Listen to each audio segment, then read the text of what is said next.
کہ ہم کبوتر جو مدینے کے اڑانے لگ جائیں،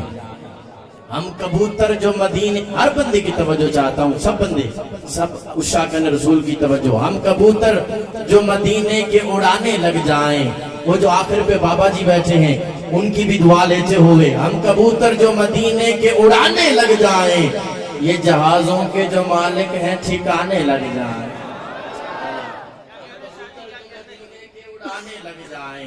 مجھے مشرے کے مطابق داد نہیں ملی، دکھ ہوا ہے پھر پڑھتا ہوں، ہم کبوتر جو مدینے کے اڑانے لگ جائیں، یہ جہازوں کے جو مالک ہیں ٹھکانے لگ جائیں۔ اس مشرے پہ اگر کوئی نہ بولا مجھے چیچا مدری تک دکھ لگے گا کہ اتنے اوصاف ہیں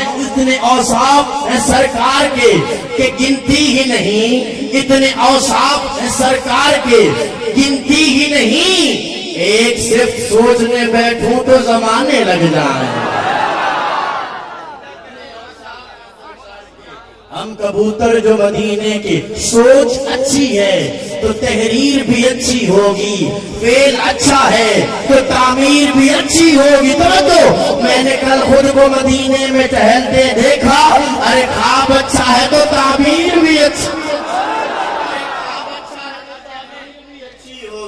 ہم کبوتر جو مدینے کے اڑانے لگ جائیں، یہ جہاز، یہ نورانی مسکراتے چہرے، کیا بات ہے آپ کی، ہم کبوتر جو مدینے کے اڑانے لگ جائیں، یہ جہازوں کے جو مالک ہیں ٹھکانے لگ جائیں، اتنے اوصاف ہیں سرکار کے گنتی ہی نہیں، ایک صرف سوچنے بیٹھوں تو زمانے لگ جائے۔ تو ہم سنت پہ اگر عمل پیرا ہو، ہم جو سنت پہ عمل پیرا ہو، ہم اگر، میں تفصیل سے بیان کر دیتا ہوں، ہم اگر حضور کی سنت پر عمل پیرا ہو، شیر جنگل کے میرے پاؤں دبانے لگ جائیں،